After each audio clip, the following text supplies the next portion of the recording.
This is my third time trying to record this video. Welcome to the West Ham Fans Premier League Roundup. We've got a lot to talk about. Bournemouth have sacked Gary O'Neill. What the fuck?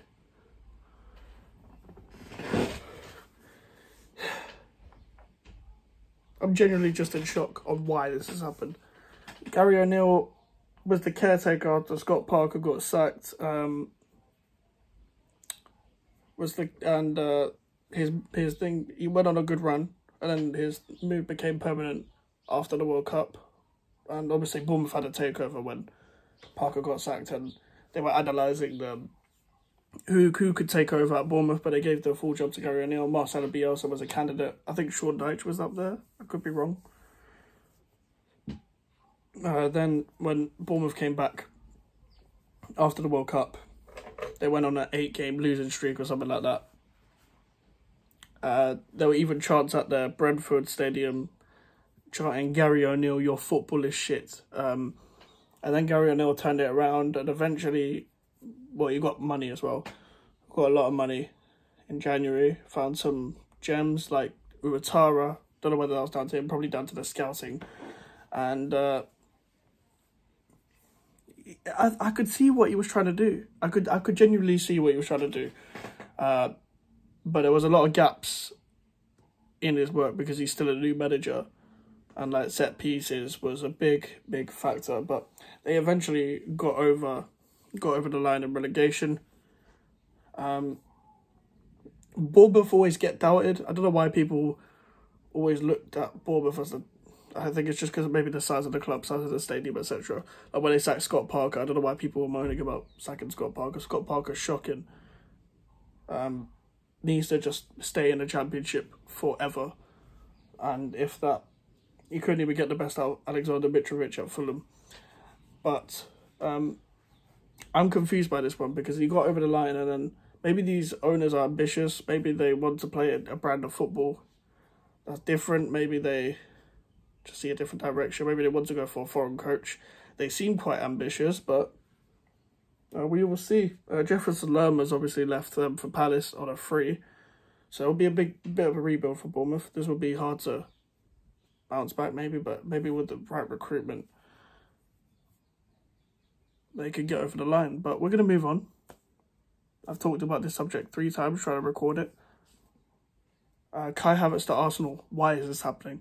He's not an upgrade on Enquiries, let alone Jesus, and I'm saying that with my chest because I don't even rate Enquiries, but Havertz is not a striker, not a good striker, although he says he can play there. You can't. You're not better than Jesus. You're not better than Odegaard in his position. You're not better than Xhaka in his position. You're not better than Saka in his position. And those are the positions he's played. But none of that makes any sense because Arsenal needs to close Man City on winning the league. That should be the aim. But you're buying Kai Havertz. They've agreed personal terms. He wants to move to Arsenal. I get why he'd want to move to Arsenal, but I don't know why Arsenal will want him to move to Arsenal. It doesn't make any sense. Especially after, they're going after Declan Rice, but they missed out on Caicedo. And you should be breaking the bank for Caicedo. I don't care about if you don't want to go into bidding war, break the bank. He would want to move. He wants Champions League, but he would also move to Chelsea in a heartbeat because he probably sees like a project there, which is kind of like how Kante moved.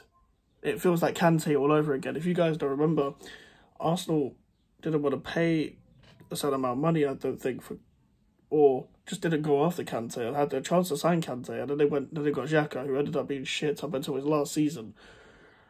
And then Chelsea got him without any European football and won the league. I'm not saying Chelsea are going to win the league. They won't win the league this year.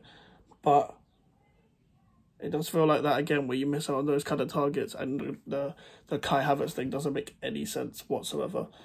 And so if you're going to miss out on Caicedo, Rice and Lavia aren't enough. And the reason why I say that is because Rice is very good, obviously, because he plays for my team.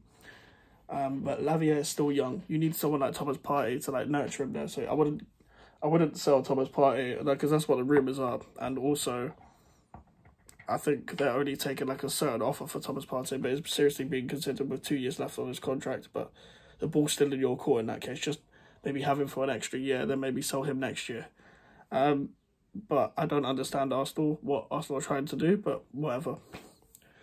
Issa Diop has been arrested for Fulham for allegedly doing death threats to his partner. Issa Diop is a former West Ham player. I'm not going to speak on this too much, but if this is true and he's actually done this, it's a bit mental. But yeah, moving on. We're going to move on straight away. Caicedo to Chelsea. What will Caicedo to Chelsea mean for Chelsea? They've been looking for a DM for a long time. Even with their midfielders being Jorginho, Loftus-Cheek, Kante and Kovacic, they couldn't find a balance because Kante's not an out-and-out DM, Kovacic's not an out-and-out DM, neither is Jorginho. And I don't feel like they could find a balance long term with that midfield. They needed a DM for a long time, and they bought Enzo Fernandez. When really, they just needed a proper DM in the first place because Enzo Fernandez can play DM, he can fill in, but he's not a DM. He's a bit more advanced. Like you want him putting balls in the final third, the second phase of midfield to be more specific and all that shite. But Caicedo would be the balance that Chelsea need. He's one of the midfielders that you could just call him a midfielder. He's not necessarily like a certain type of midfielder. He can do a lot of things. He can strike a ball. He can carry the ball. He can pick up the ball from the first phase. He can even play right back, which we saw under De Zerbi. But that will be interesting. I think Caicedo is a big move for Chelsea, and it's a big move for him, obviously. Obviously, I know you're swapping European football for non-European football, but Kante did the same thing when he went to Chelsea. And, yeah, they're also signing Nicholas Jackson from Villarreal. Never watched this guy in my life, but they needed a striker, so they're clearly going down the young striker route. But with Pochettino, that seems to be how Pochettino could get the best out of players.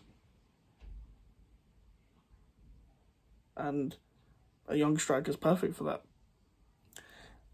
Brendan Rodgers has moved back to Celtic. I know that's not Premier League, but Brendan Rodgers was a Premier League manager. He's moved back to Celtic. I don't think Celtic fans like the way he moved to Leicester midway through the season, so it'll be interesting to see if he can pick up the scraps and just play his football the way he wants to play football rather than always playing in behind, which he was forced to play at Leicester. Brendan Rodgers is a good manager, but he does make some weird decisions, so we'll see how that goes. Another transfer that might be keen to watch out for is Mark Guehi to anyone. He might be leaving Crystal Palace. Apparently there's talks of, I don't know whether it was Arsenal or something, but apparently Mark Guehi might be leaving Crystal Palace, and we still don't know who Palace are going to get as manager. Surely if you're a Palace fan, you should be a little bit worried.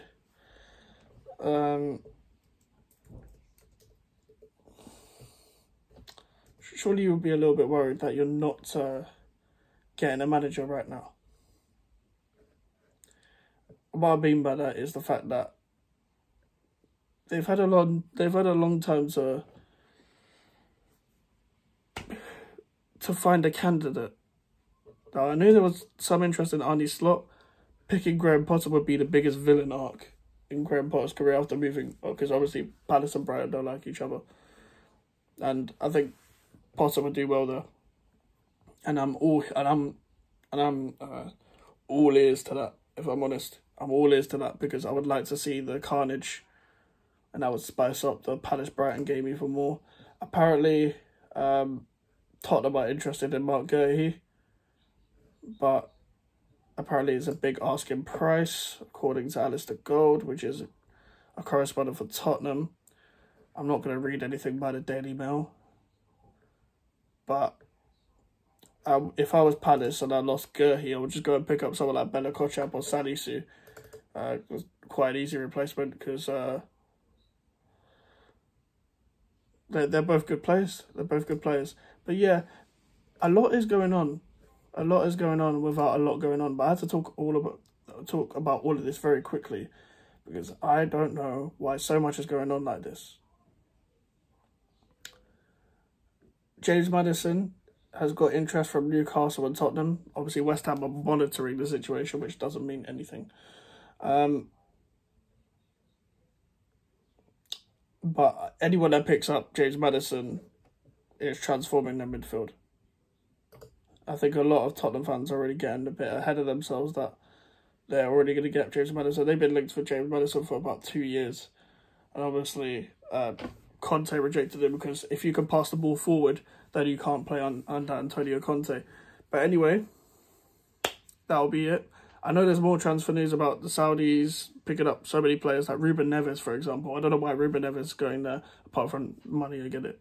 But I know he's been waiting for Barca, but I'm surprised. But I think unless the Saudi league becomes ultra competitive, which it could, because they're picking up a lot of big names. I don't know. I might watch the Saudi league, give it a go, because depending on the teams that they make, if I see a few good, full, decent teams out there in the Saudi league, I might watch it. But anyway, guys, I finally finished this video. Jesus Christ. If you guys did like the video, leave a like on the video and subscribe if you're new. Check out my video from earlier about Don Robbie. Social media's up in the description if you want to follow me, and the email for the inquiries. I'll see you guys later. Goodbye.